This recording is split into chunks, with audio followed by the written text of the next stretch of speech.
In this position, Sindhusree K and Arshiya thus agreed to a draw.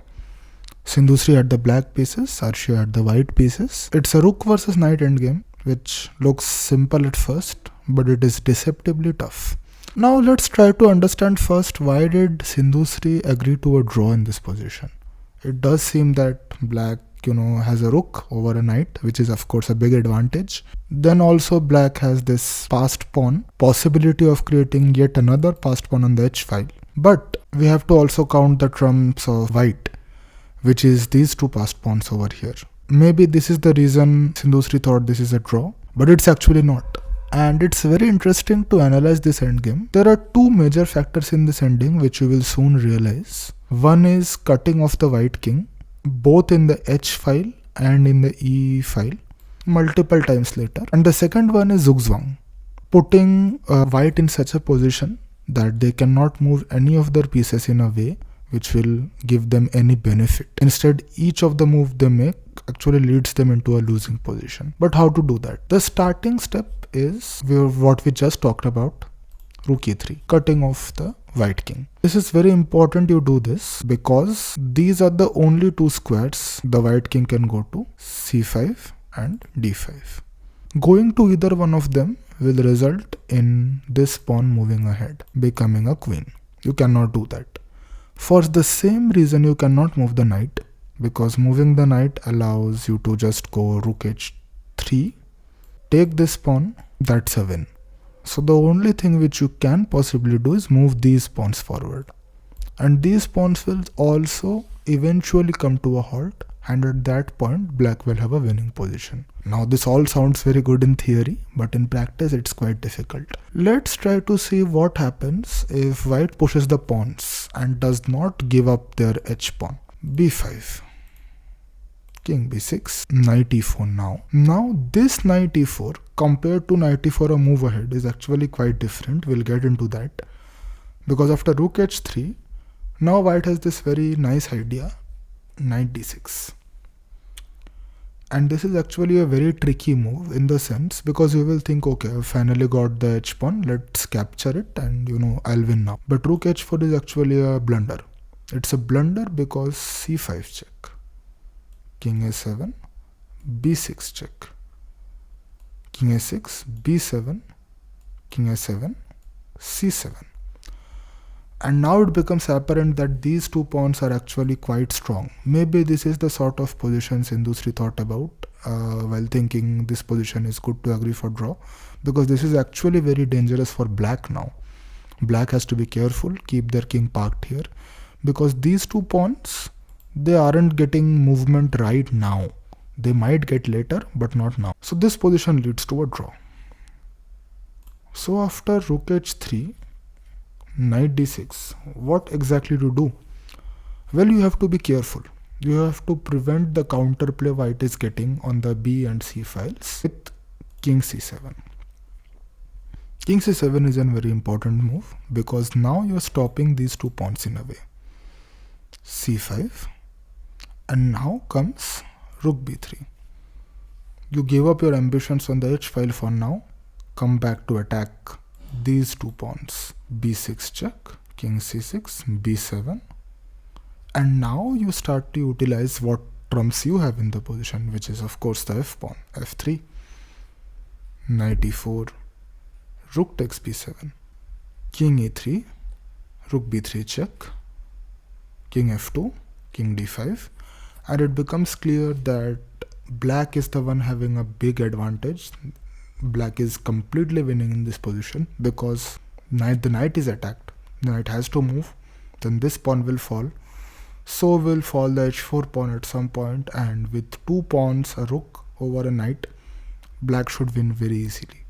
Now let's try and find out what happens if black decides to play a different way. What if after knight g5, rook e3, white doesn't decide to move their pawn forward and go knight e4? Well, knight e4, a move ahead, is a completely different story. Now white is not getting the counterplay we just mentioned with these b and c pawns, but white has a different idea in mind right now. Rook h3, you have to take the h4 pawn, so that you can progress along the h file as well. Knight g5, rook h4, knight f3, rook g4, king e4. Now there are two sides to playing a position generally. The first approach which we discussed is white taking the aggressive approach and trying to create their own counterplay. This is white trying to defend and stop black's counterplay or black's play along with the f and h pawns. Again, you have to be very careful here. Rook g3, you have to give up the pawn. King f4. Now rook g4 check. King f5. And now comes the idea of cutting off the white king, which we had previously discussed. Before it was on the e file, now it's on the g file. You cannot let the white king enter the g file because it will impede the progress of the h pawn. Instead, what do? Rook g8. We prevent the white king from entering the g file. The knight in itself cannot move because h4 is a big threat. Right now the knight is the only piece stopping that. Important point to discuss is after king f5, a move like rook c4 is a big blunder because of course king g5.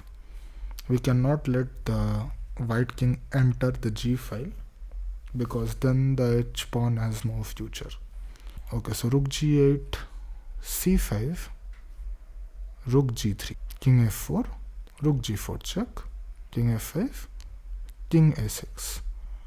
Again, we are just waiting around with the black king. We are waiting to see what white can do, and white cannot do much. It is imperative that the rook stays on the g file for now. We will move it at the perfect moment. So c6, king b6, b5, rook g8, king f4. And now finally the time has come where we can actually take the b5 pawn. We'll take it.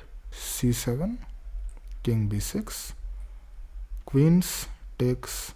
And now it does seem that white is getting something as the king finally enters the g file. Now it is possibly the most beautiful moment of this whole analysis. Here black has only one move to win, which is not at all easy to find, and figuring it out way ahead over the board is very tough. Can you find it? Black to play and win. Well, there's only one winning move, and none of them involve defending the pawn on h5, which makes it even more tricky. If you decide to play something like rook c5 check, after king h4, you're going nowhere really, because that h5 pawn will fall. There's no way to defend it. At some point the knight will figure out a way to capture it, or the king will capture it. For similar reasons, rook h8 also does not work, because after king h4, the knight will at some point capture this h pawn. The black king is too far away from the action to do anything of use. So the winning move is rook c3. It is a fantastic move which actually does several things at once. Rook c3 attacks the knight. That is the apparent thing which you see over the board, but it also starts to dominate the knight in a way. See, the knight doesn't have many squares to go to, and also it cannot leave certain squares due to the h pawn moving forward. After knight d2, rook d3, we just attack the knight once more. It's not important. You can also directly go rook h3, which is also fine. And the idea is, now you have conquered the h file, the king cannot go to h4 anymore, which is very critical, so that the pawn can go to h4 later and start pushing forward. But after rook d3, knight f1, rook h3, we have the same position, knight d2, h4. And now the h pawn just starts rolling. It's hard to stop it. If you try and go something like king g4, again we have this tempo winning move, rook d3. And you cannot take the pawn because the knight is attacked. So you have to move it, and then again comes h3. After rook h1, knight d2, h3, king g4. The pawn just pushes forward and black is winning. So the knight is very helpless in this scenario. Every time the white king tries to come forward and take the black pawn, just attack the white knight again and again. And that's the winning strategy. A very beautiful analysis of a position which feels drawn at first, but You know, there's so many secrets hidden inside it. And the star move, of course, would be Rook c3. What a move.